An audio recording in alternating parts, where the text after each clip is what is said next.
but yes, I love it. And Hello, we're live. everyone. Yeah, welcome to the weekly show of What is School For? The interview, the show that is inspired by the one and only Seth Godin.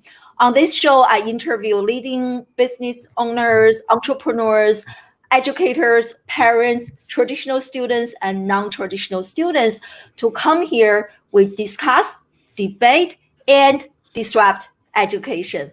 The goal is to really future-proof the next generation.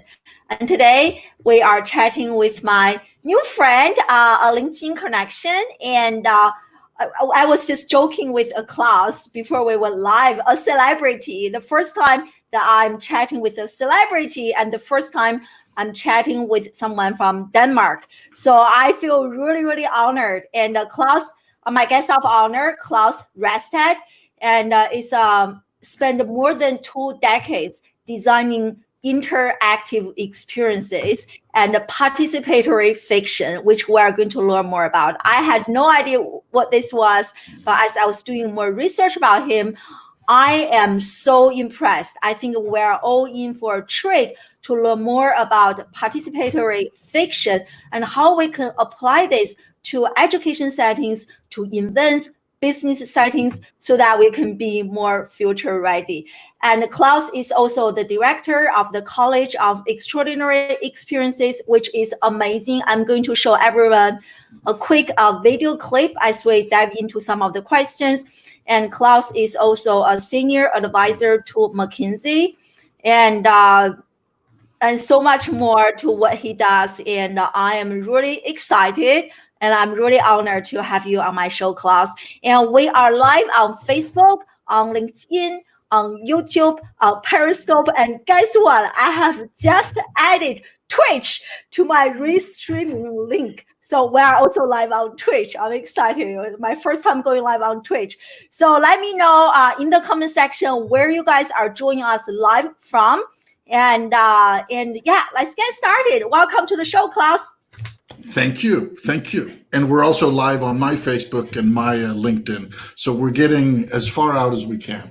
Yeah, awesome. Great. Yeah, my friend Lottie is here. Thank you for joining us live. Still great to see you. Yeah, so share with us, as I mentioned earlier today, we're discussing education and participatory fiction.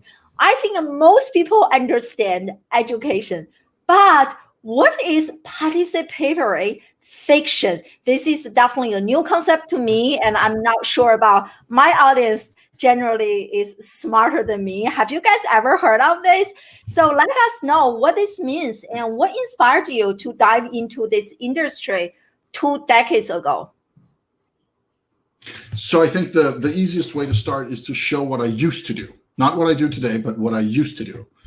And I'm just going to throw in the chat. I'm going to throw a short video, a YouTube one. And if you click on that, then our guests should be able to see this. It's like a 1.5 minute thing. And I'll use that to explain.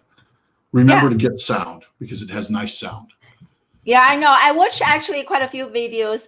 It's, I am a disruptor and you are also a disruptor, but on a much larger scale. So I love that. Let me share my screen. It's a really cool video.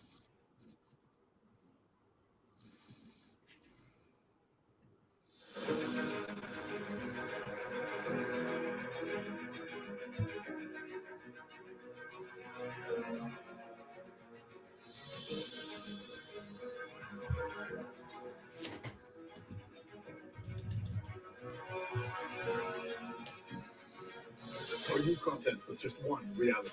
Or do you long for something more? For a taste of different worlds, exciting adventures, and the chance to view life through the eyes of another?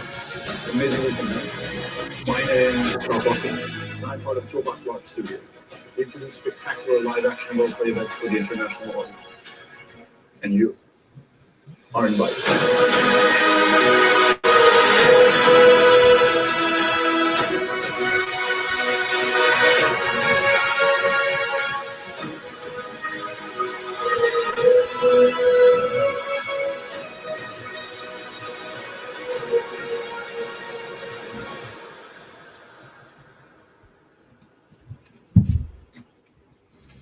Wow, that is incredible. I wish I had a video like that, Claus. That's great. So what you just saw was video from some of our previous events. And when I talk about participatory fiction, I talk about getting to be part of the story and co-creating the story.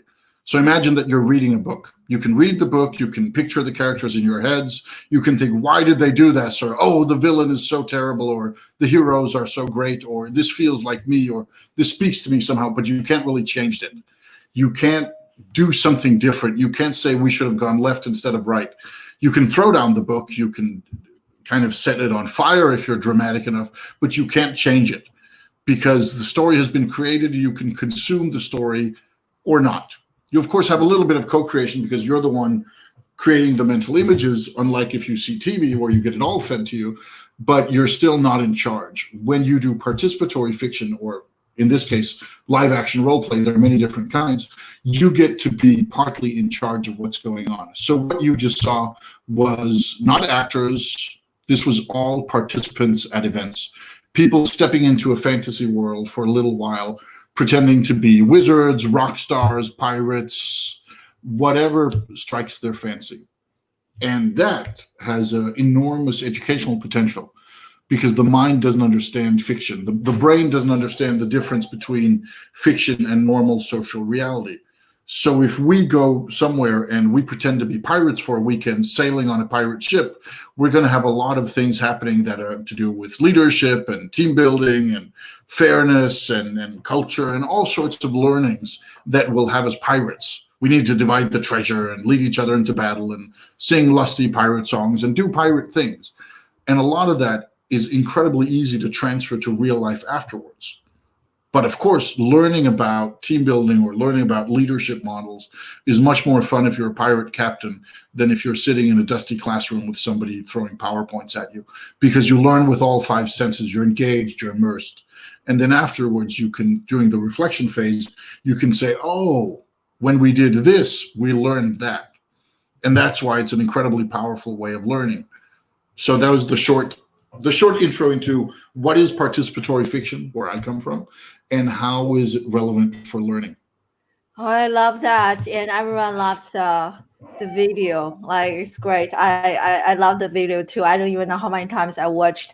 And it's really, really interesting. I love how you mentioned it because it makes so much sense, right? Traditionally, the reason that I left the classroom is because everyone is just kind of passively sitting on their chairs. And when you go to conferences, I don't even know, many of the conferences are just so boring, like session one after another. You just you feel like you learned a lot, but by the time you get back home, you feel like you learned nothing. You don't remember anything. And so I love how you kind of introduced this paradigm shift from being a consumer to a designer, a creator.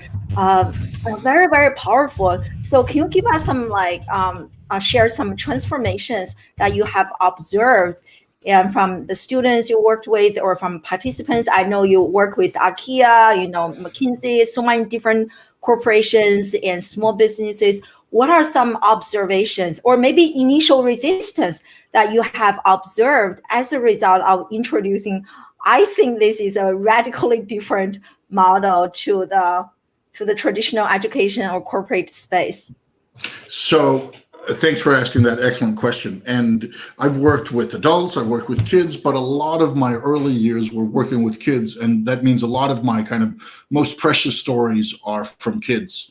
And one of those is we used to run a live action role play event with kids, and it was like fantasy orcs and elves and Lord of the Rings gone wild, just with rubber swords and cheap costumes. And this meant that for 9, 10, 11-year-old kids, they got to be part of the Lord of the Rings. Not the real thing, of course, not even the movies or theater play, but something that was a lot closer than a video game or reading a book. And as part of these things, we had an insane amount of transformational moments that we got to witness. And one of those I'm going to share is one of my very favorite ones, is that we're standing at the end of one of these events and the parents have come to pick up their kids and they're watching kind of the final battle go on and just kind of being on the sidelines watching their kids, just like you'd show up at football practice or tennis and just hang out for 5-10 minutes waiting for your kid to be done. And then this mother starts crying. And we look at her, it's like, what's wrong? Is it anything we can help with? And she says, no, these are tears of joy. I've never seen my son run before. And then we look at we look a little bit away, and she points at him, and the son is running from an orc. And of course, if an orc chases you, you run, especially if the orc is like 6 feet tall and is wearing a mask and is yelling brutal sounds, because then you don't see a human being with a mask on. If you're 8 years old, you see an orc chasing you. To a certain extent, they know it's a game, but you're immersed in the fiction. And suddenly her kid, who we talked afterwards, she'd had trouble with getting him to exercise. He didn't like sports. He wasn't motivated for any sort of physical activity. And this was a struggle, and it had been for years. And suddenly she found out he just needed to be chased by orcs. And sometimes it's the simple stuff. And of course, there are things that are a little bit more teachy, like people do a thing and then they learn about something. But most of my like really, really favorite moments have been these, especially with kids, where they get so immersed in what they're doing that they do something that they never would have done before. And the second one, just to give an example of the motivational part of it, is we had another parent come and say, my son is dyslexic and I've never gotten him to read anything. He hated reading. But when he saw that you had published this book about the fantasy world that he gets to run around and play in, he learned how to read that book. And he's read it so much that he can quote from it verbatim. So a dyslexic kid, by immersing into a fantasy world, got the motivation to want to know more and taught himself how to grind through a book. Yeah. Very interesting. Very interesting. So do you feel like applying, like based on the video we just watched, you need like costumes kind of like set up, and do you feel like this is practical to apply to like all classroom or corporate event settings, or only maybe like specific ones? Like, can you share that with us? Yes, of course. So of course it's easier to do something when you have castles and submarines and pirate ships and that sort of thing. But even simple classrooms can easily be transformed into something else.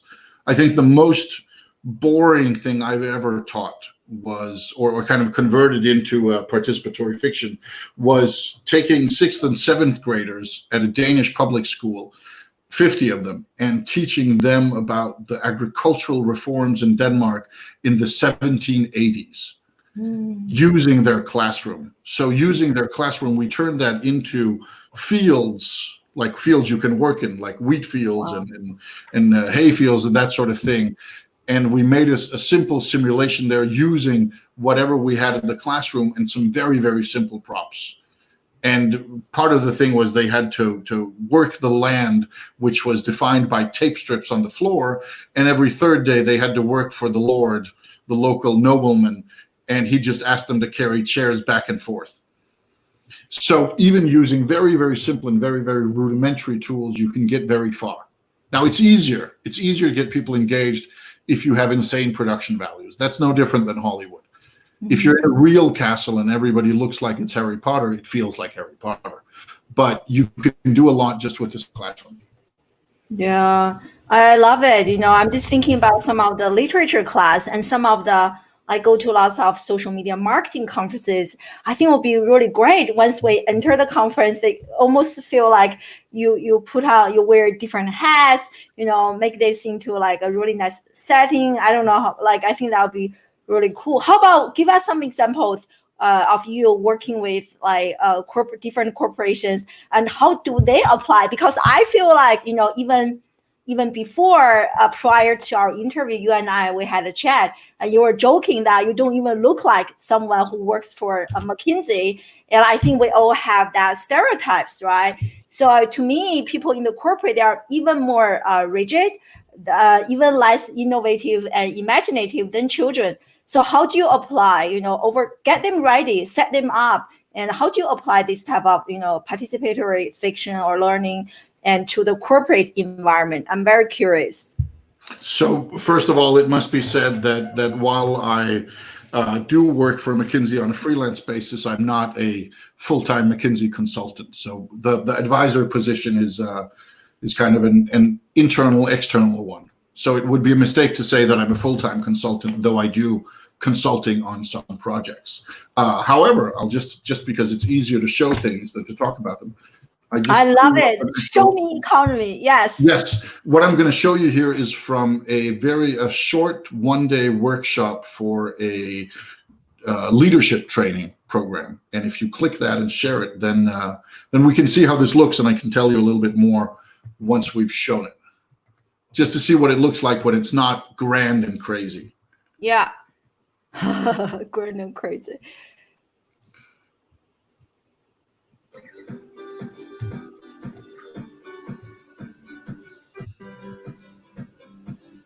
Maybe you should remove the banner so it can see the text.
Wow, this is so fun. Like, I want to go to a training like that. I don't want to sit through my traditional training. Oh my God.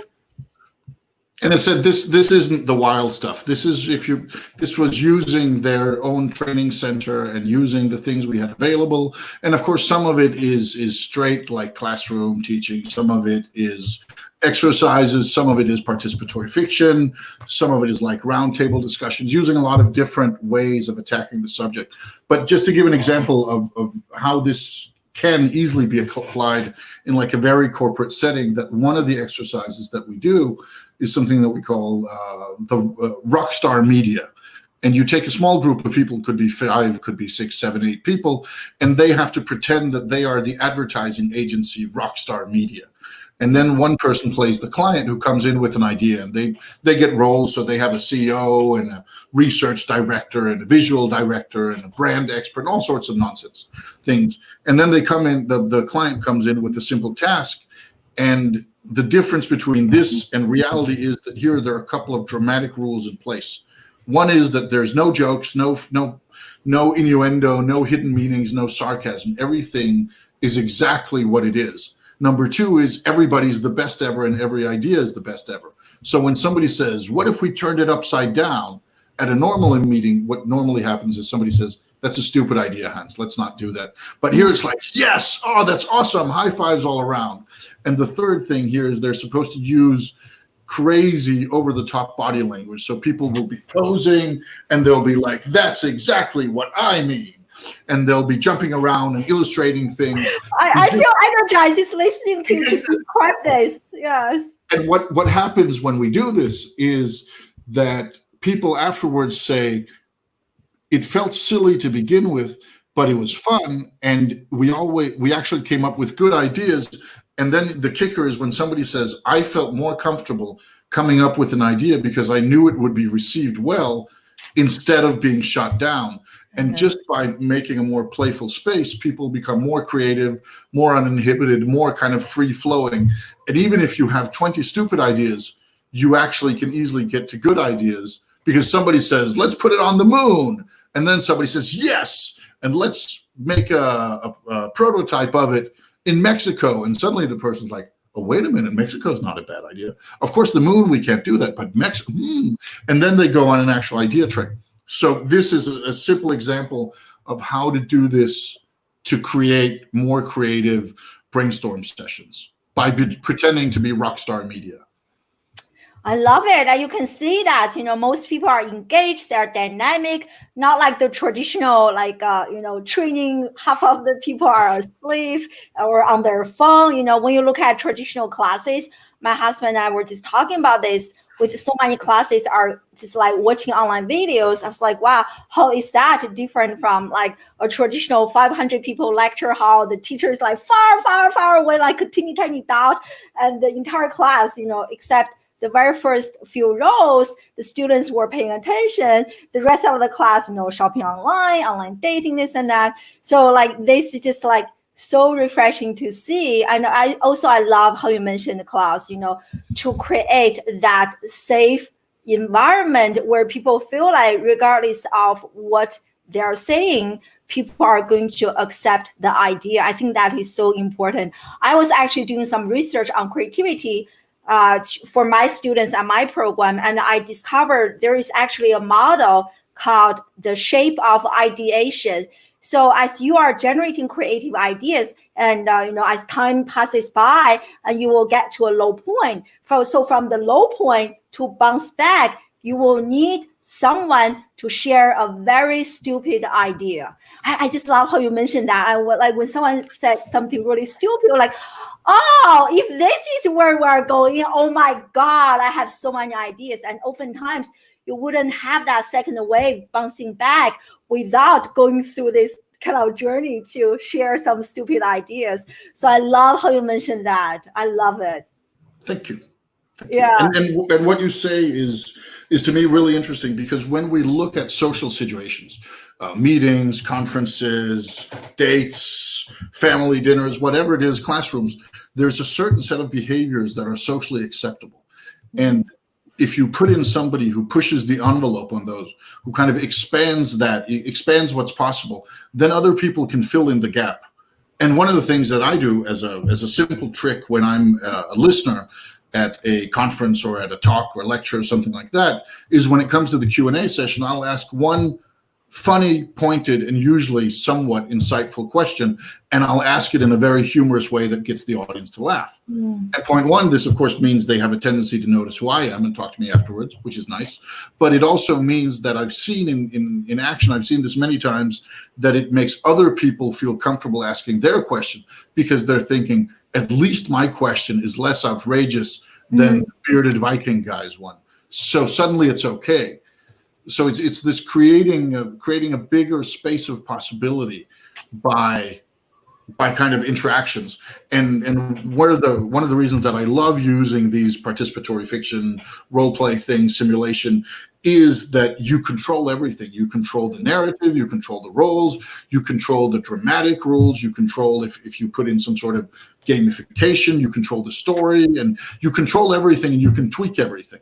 It's like sitting into a meeting and say, okay, now for the next 2 minutes, we're all going to pretend that we are Soviet nuclear scientists. And in a normal meeting, you can't do that. But if you're the one who controls the meeting, you can flip a lot of switches. And most people don't even know how many switches there are, let alone considering switching them. Okay, that got a little bit rambly. Sorry. No, it's great. Yeah, actually, I was thinking, because someone, I think Lauti is so sweet. She has been sharing all the links to blog articles, all those places. So thank you so much for doing that, my dear friend. I think Lauti shared an article, and I think you give a talk on this, why participatory fiction is the future. So in the talk, I couldn't really find her comment, sorry. But in the talk you talk about Super Mario, and I'm going to get this wrong. You mentioned like a hero of 1,000 faces or 1,000 people with one face. I don't know. I don't remember how you framed it, but can you explain that to us? I thought that was why, like, you explained this really, really well, like for children, for whoever is doing the learning journey, and to actually own this, to be part of the hero journey, instead of just like passively watching the hero has a transformation. So share that. How did you frame it? So thanks for that, and thanks for being the one sharing it. Hi out there. First of all, let's jump back to 1949 to Joseph Campbell, because in 1949, Joseph Campbell, who's a psychologist amongst other things and a researcher, wrote the book One hero with 1,000 faces. I always mix it up myself. One hero with 1,000 faces. And what he'd done, Campbell, was he'd looked at myths from around the world and found out that many of them share a similar structure. He calls it the monomyth. So he has this very advanced, like 17-step thing where they go through these phases, and they all have roughly the same story. Now, his work has been built upon later. It's now somebody named Fogler made it into a 12-step model, and it's been used as inspiration for a lot of writing. It's a classic way of looking at writing, that first you get introduced to the hero, then somebody says to the hero, you should come to the adventure. You get the call to adventure.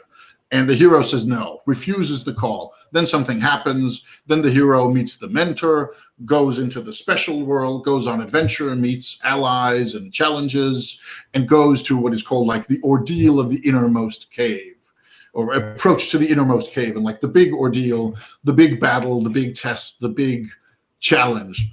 And afterwards, the hero reaps the rewards and learns something about life or herself or the universe, and takes that home and integrates it into where they came from. So it's like a complete, lovely 12-step model, or 17 if you take the original one. And this is from 1949. It's a lovely piece of work. It's called One Hero with 1,000 Faces. Sorry, let's not make it harder than it is. One Hero with 1,000 Faces by Joseph Campbell. Now, his point is that it's all the same hero. It just has 1,000 faces, because there are 1,000 different myths that are basically the same. If we jump to Super Mario, it is that if you take the people who played the Mario Brothers or Super Mario Brothers computer games in like the 1980s or the 1990s, which is millions and millions of kids and adults, they have been thousands of heroes with one face. So they're the opposite. They have all been Mario. They have all been Sonic the Hedgehog. They've all been the hero from whatever computer game they have been playing, because when you play a computer game, you take on the character. You are in charge. You get to be Mario for a while, or you get to be the mayor in Sim City, or you get to be the adventurers in Eye of the Beholder, whatever kind of computer game you like. So when I talk about it, I flip it and say that while Campbell talks about all the myths of the world, for computer games, it's the opposite. There you are 1,000 heroes with one face instead of one hero with 1,000 faces. And then, of course, the real link and my real point with participatory fiction is that if you want to play Mario, you can only be Mario. You can't, or you could be Luigi, his other brother, but you can't. Some of them you can be different characters, but you can't decide yourself. You can't insert yourself into the Mario universe. Where with real participatory fiction, especially role-playing games, you have such a level of freedom that you can be anyone who you want to be inside a certain story universe. And that's what I call 1,000 heroes with 1,000 faces. So cleverly building on Campbell's work and on computer games, I come to the point that participatory fiction is the future. Because, of course, it's nice to be Mario, and it's nice to understand many different myths, but it's a lot nicer to get to be, one thing is getting to be Luke Skywalker, but you want to be your own Jedi. You want to be yourself in the Star Wars universe. Or if not yourself, then at least an avatar or a character that you have created and you have chosen. You want to enter fiction, and you want to do it your way instead of the predefined way. And role-playing is one of the strongest ways of doing that. Not the only, but one of the strongest ways of doing that. Totally. As you mentioned earlier, you activate all the senses. I truly believe education has to touch the mind, the heart, and the hand, like all those important elements. But unfortunately, the traditional learning only touches our brain, and definitely not so much the hand, and definitely not the heart. So I think that's why all of us, we love playing games, because you are a lot more engaged. And I love this hero's journey. I think Pam mentioned that every kid deserves to be a hero, have their own hero's journey. And in fact, as I was designing my program, I wish I had more coding knowledge. I would love to design like an avatar for every kid in my program, so they can personalize. This is my avatar. This is how I'm going through a ICE program, my own hero's journey. So can you give us some examples? I love this. So how can we apply this? Kind of gamification a little bit, 1,000 faces. How can we apply this to the education environment? And do you have any idea Oh, yeah, of course. So let me demonstrate with the video. I just love how every time I ask you a question, Claus, I have a video I can show you because this is so powerful. I love it. Yeah. Grab the last one I just So yeah, I'm going to grab the link. And so just give me a second. I'm going to share the link. Let me share my screen. I'm going to share my link. Is this another sensational video? Hold on, let me. Yeah, this is one of the more low-key ones.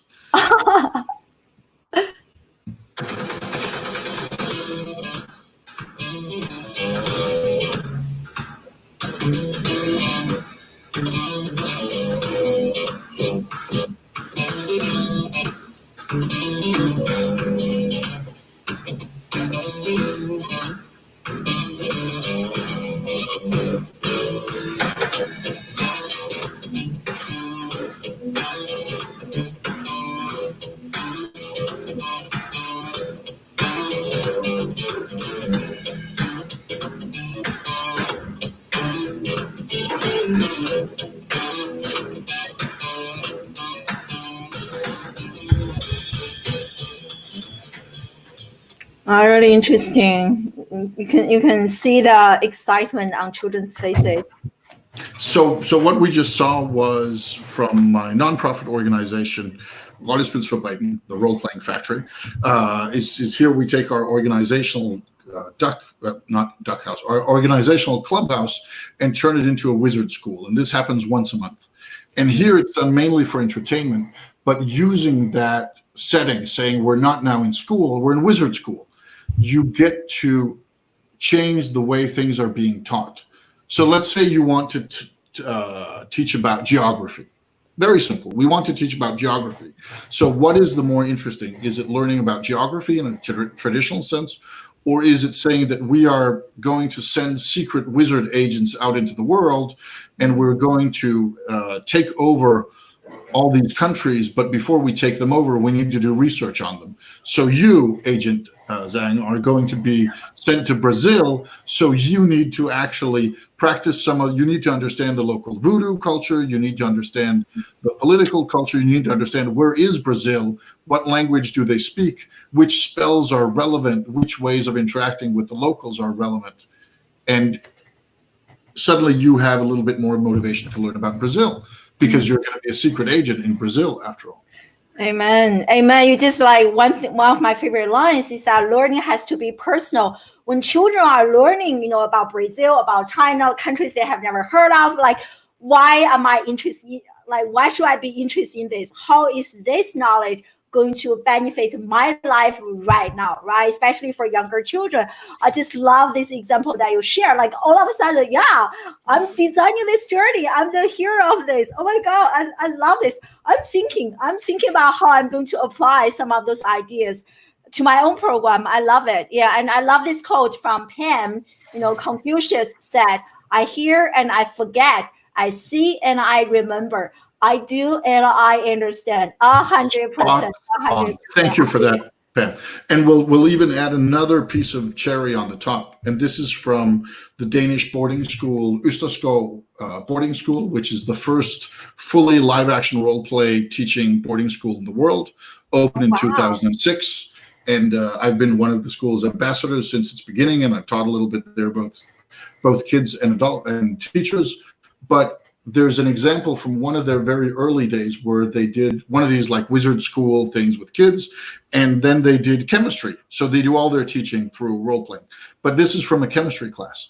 And what they found was that if you look at a normal chemistry class, you have some students who are motivated because of the chemistry. They think chemistry is an interesting subject, so they're motivated. That's great. They're engaged. You have some students who are motivated because of something extrinsic.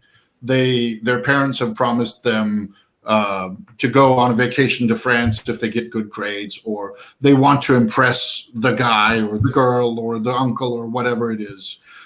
And then of course you have some people who are just like, who have a self-image of they're the studious one, or that's what they do. So you have all the normal motivations for being engaged in a classroom. These you have if you're in a wizard classroom as well. However, imagine here that if you understand enough of the chemistry, then you get to, in the role-playing thing that's going on outside, you get to throw fireballs or charm spells or memory spells. Suddenly you have an extra motivation to get good at chemistry because you want to throw fireballs. And Exactly. you could also have that you want to get good at chemistry because then you get chosen for the secret expedition to the dragon's lair. So by playing around with rules of physics or pretend physics or kind of dramatic rules and playing around with story and with character, you get to add layers of motivation. Because what they found here was that the traditional students were motivated just as normal, but there were also those who were motivated by the story or by the characters or by the rules, and that meant they learned just as much because they were motivated, even though the motivation had nothing to do with chemistry. They just wanted to throw fireballs or see where the story went.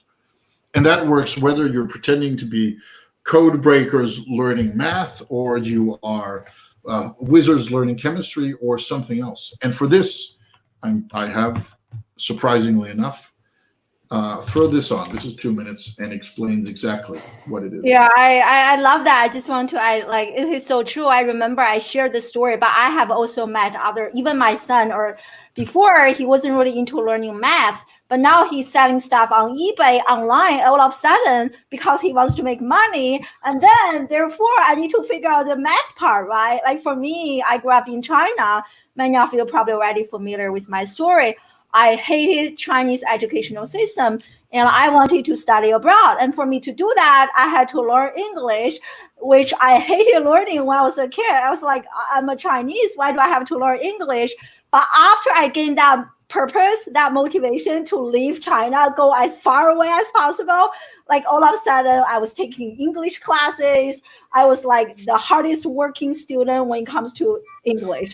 Yeah, it's not because I'm really interested in the subject matter, but because there is a bigger purpose for me. Yeah, so I want to really add that. Yeah, I see that we have quite a few questions coming up. I'm going to share the question, and so let me share this latest video that Claus shared with us. I'm sure it's another sensational video.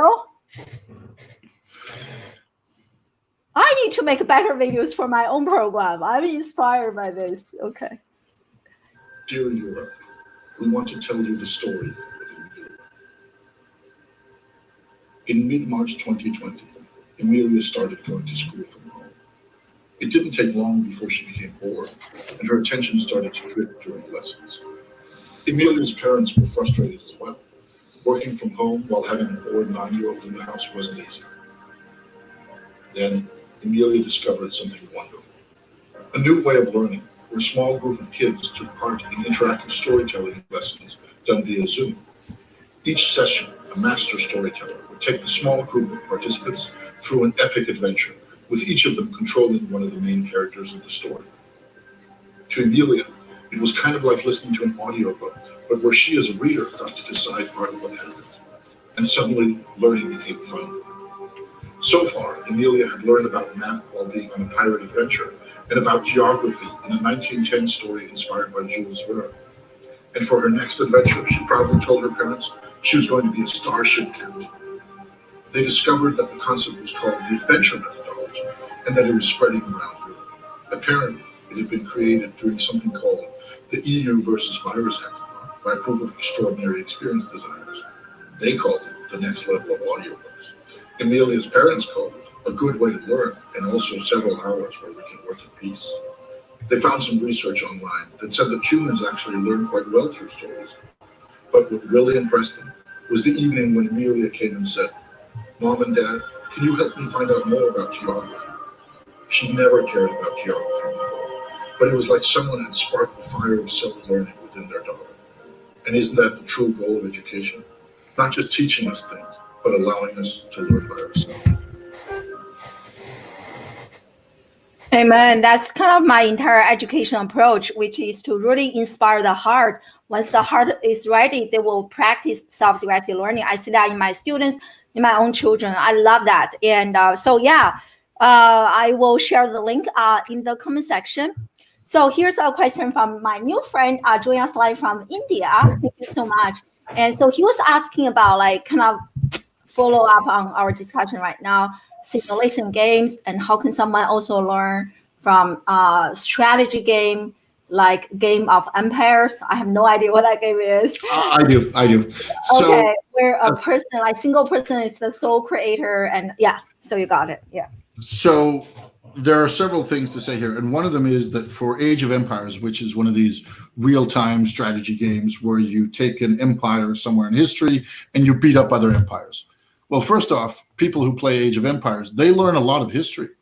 If you look at, for example, American politics right now, I just saw one of these terrible videos from the 4th of July where there was an interviewer going around asking random people on a beach in California what they were celebrating, independence from who. And some of them, of course, said independence from the British, and the Declaration was signed in 1776 and blah, blah, blah, blah. But a lot of them had some, let's just say, some very interesting notions about what the 4th of July is about and independence from who. Mm-hmm. So a simple thing from a game like that is you learn a lot about history. So that's really, really simple. A second is that if you play any sort of computer game at a high level, whether it's Age of Empires, it's Counter-Strike, it's StarCraft, it's World of Warcraft, you learn a crazy amount of coordination and team management and kind of working together skills. There are several people that I know who have gotten decent level leadership positions because they said, I learned how to be a leader by playing World of Warcraft. Mm-hmm. And then I found out that I could apply that to my professional job, and suddenly I started getting promoted. So I'm not going to go into super specific detail on Age of Empires specifically because it's probably not familiar to everyone. But some of the things that you learn from any kind of game, computer game, anything else, is that there are things that are not apparent but are very much part of it. In this case, history, and in almost all of them, how to work together as a team, how to see through structures. One of the things that game designers, and especially people who play a lot of games, are really good at is seeing through structures and understanding structures and doing like analysis of social structures, of power structures, of design structures. Because if you've played 500 video games and you've picked them apart with your friends, well, then of course you're also going to look at how does the political system in your country work? How does the voting rights work in your organization?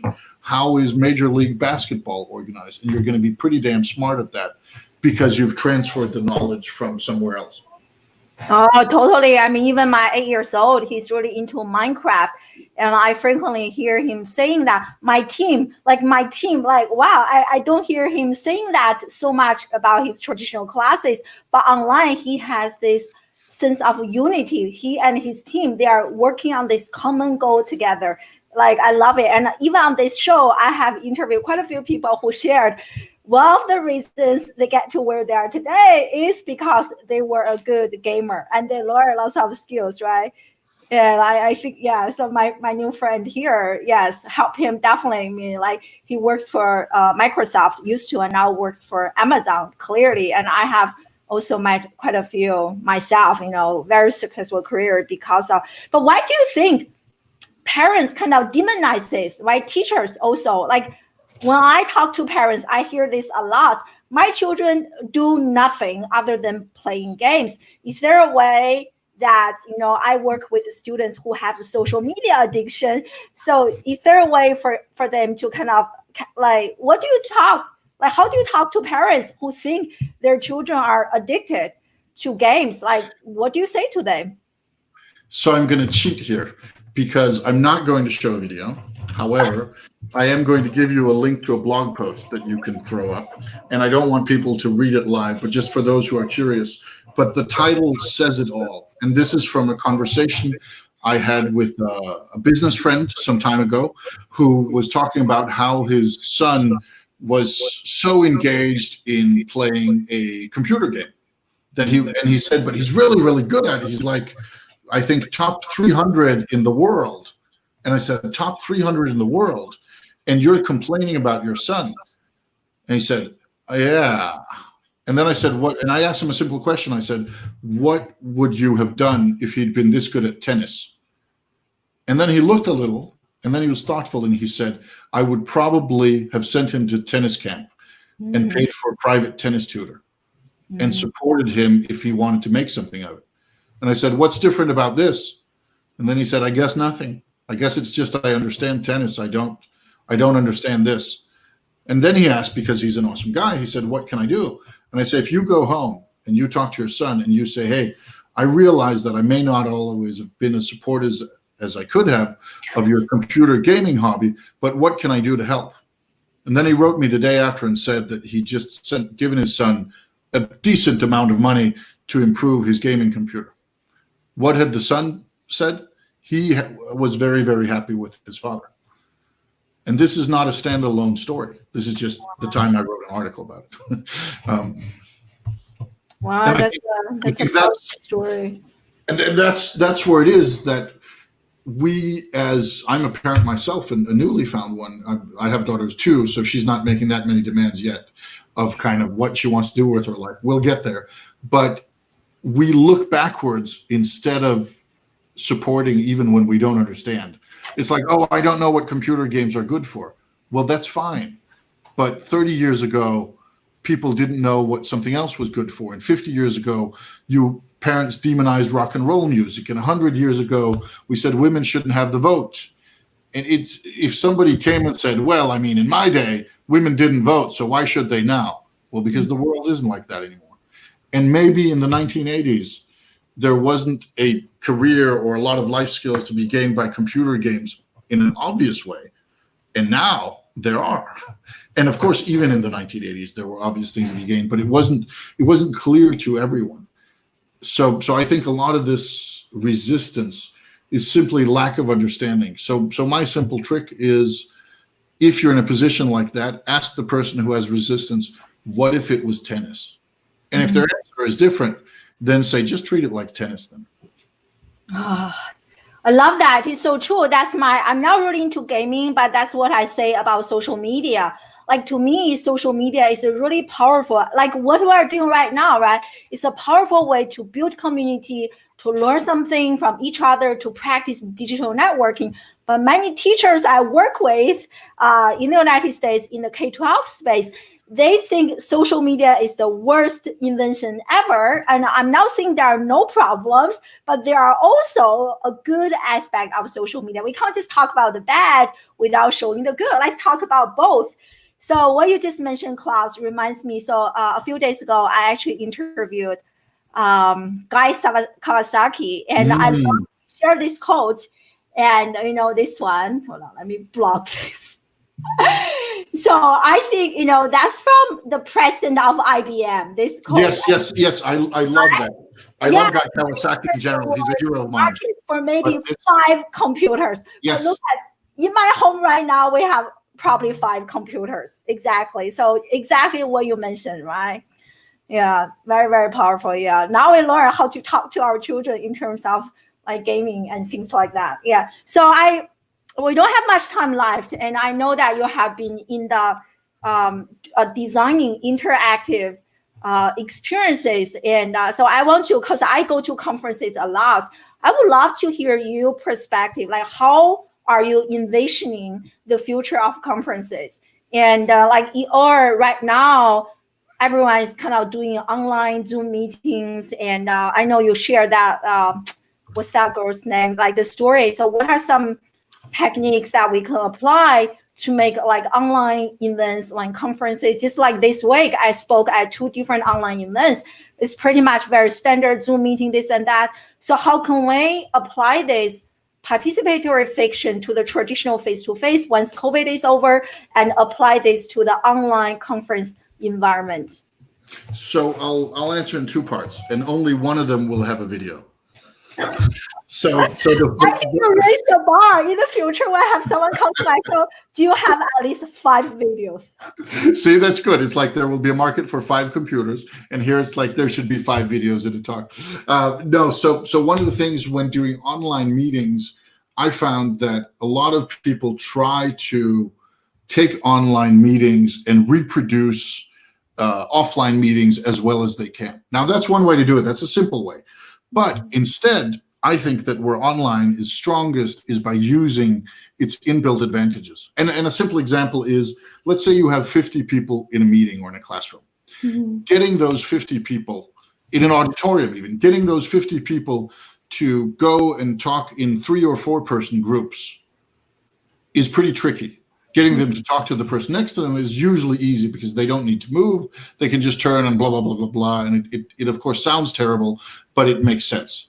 But taking those 50 and turning them into 12 4-person groups in an auditorium, that's a logistics exercise. People need to get up and they need to find a space and who goes where and how do you divide them and like group number 1, 2, 3, 4. Suddenly, if you want to do that for a 2-minute discussion, it takes 10 minutes. When looking at a traditional Zoom meeting, there's a button that says create breakout rooms, click, and then you set the timer and then people are back on time. So instead of a 2-minute exercise or a 10-minute exercise for 2 minutes of content, you get a 3-minute exercise for 2 minutes of content. So if you want to use the places where it's smart, simple thing like we've been watching videos here. We've thrown on how many videos so far? 4 or 5, something like that. How long time has it taken you to set up the projector and make sure the sound works and all that sort of thing? 0. You just do it instantaneously or with like a few seconds delay, but that's it. Because this is one of the huge strengths of digital. And I think that in general, instead of saying how you should specifically run a meeting or what you should do, I think that we should get better at playing to the strengths of the mediums we use and also remembering that just because we're sitting in front of screens, we can do things physically ourselves. One of the things from the School of Incredible Adventures that I showed before, or that you showed before, is that in this pirate adventure, there's one of the scenes where the captain of the pirate ship gets depressed and locks himself into his cabin. And then the cook comes to the kids and says, I know how to get him out. I just need to mix him a new drink he hasn't tasted before. But sadly, I'm all out of recipes. Can you help me? So the kids who are sitting at home in front of their own screens go from the screen to the kitchen in their homes. They mix a drink using like colorful, maybe they put bananas into orange juice or something, whatever they want to. And then they come back and they show it to the screen where the storyteller who's playing the cook decides which is the most interesting drink. And then the kids have to drink it to prove that it's not poison. And then in the story, he takes it to the captain. But this simple thing, the simple action of saying, go to your kitchen, mix a drink and come back is an excellent way to kind of change the pace a little. One thing that we sometimes do when we do meetings is say people need to have costumes. We're not going to do it right now because this is a stream and not a meeting. But if I was running a meeting, I would sometimes say, if people were at home, say, okay, you now have 90 seconds to come back in costume. Because one, physical activity, fun, people come back and suddenly the whole tone is different. And it's simple. It's really not hard. And I think in general, simple tricks, test out things, lock into what other people are doing and see what works. So that's the online part. For the offline part, of course, there's a video. And I'm just sent it now. Yeah, I think can kind of answer Lauti's question, envisioning the future of conference. Yes. Throw that on. This is from the conference that I'm part of doing, the College of Extraordinary Experiences, where I am fortunate enough to be the director. Hold on, let me share my screen. While the tension builds.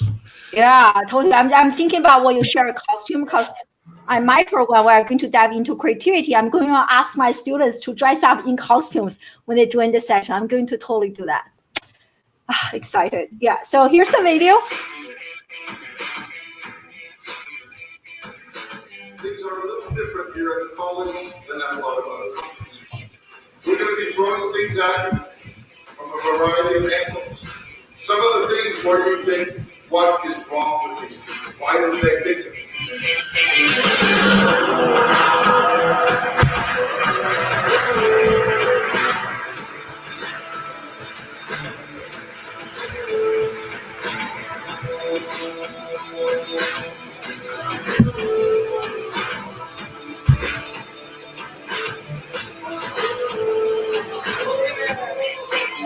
One word to describe the college is the coolest school I've ever gone to. Joyful and challenging. Overwhelmed, but in a positive way.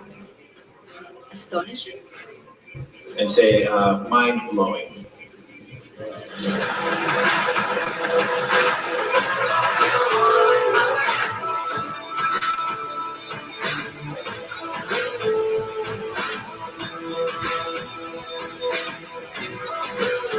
It is unlike anything you will ever dream of experiencing.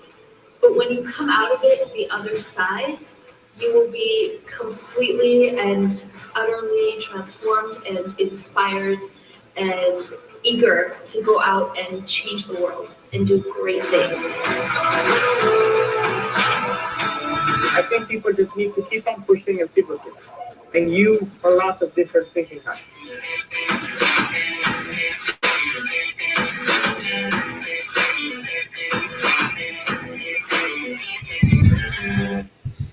I want to go to conferences like this. Incredible, right? Next September. We had to cancel this year's edition due to Corona, but next September at a castle in Poland. Yeah, but do you think this type of, like, I love this. Do you think this type of, I'm just thinking about all the conferences that I have been to, so many, and do you think this can be applied at a large scale? I'm sure Yes, of course. It's a matter, of course, you need to design differently. There's a difference between designing for 100 or 1,000 or 10,000. But of course, I think that anything is possible if you design it correctly. So my next question is, from where we are, the very traditional, boring conferences, to this level, what do you think are some common hurdles that we have to overcome to, I'm sure, how we think, right? That's one. Can you give us some example? I'm very curious. So I think the first thing that most conferences do wrong. Am I frozen? No, I see you. I hear you. Yeah, so sorry, too much fire. So my question is, from where we are, the traditional conferences, to this kind of the future conferences, what do you think are some common hurdles that, based on your experience, that people kind of, the hero's journey, right? Those are some predictable common hurdles. And can you share some of those with us? I'm just curious. Yes, there are a couple of things that are pretty easy actually to fix. And one of those is that at conferences, there's a standard model that is speakers and audiences, or panels and audiences. Because for a long while, if you wanted to hear somebody speak, you needed to actually hear them speak in reality. So you needed to show up where they were. You could read their words somewhere.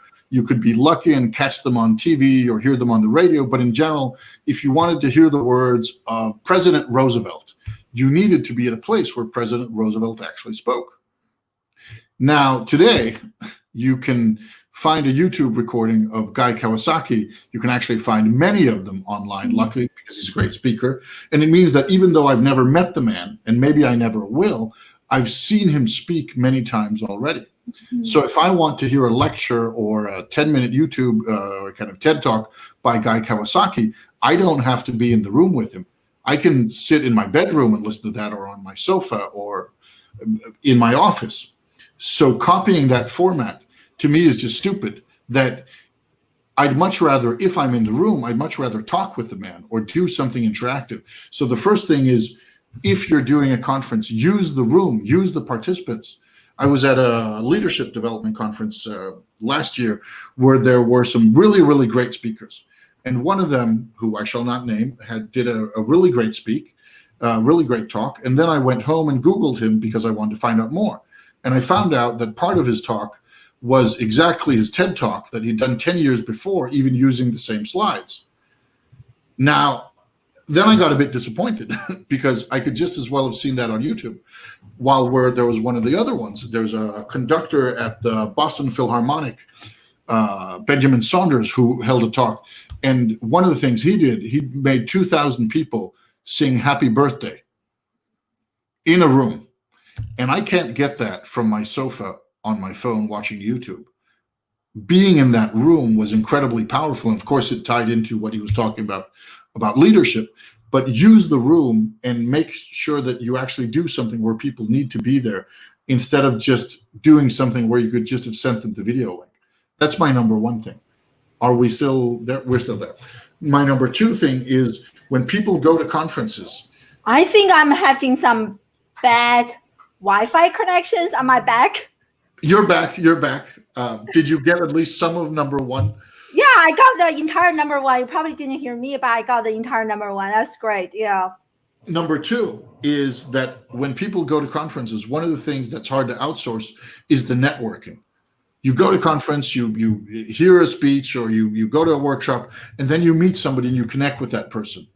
And if you're lucky, you exchange a business card. But it's rare that you make genuine, strong connections. It happens, but it's rare because very little of conferences are built for that.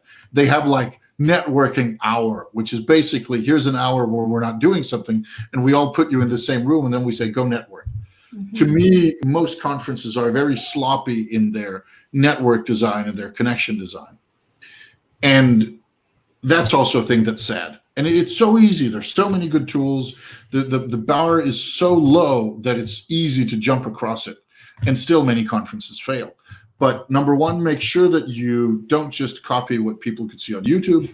Number two, make sure that you take your networking seriously, like really seriously, and design that.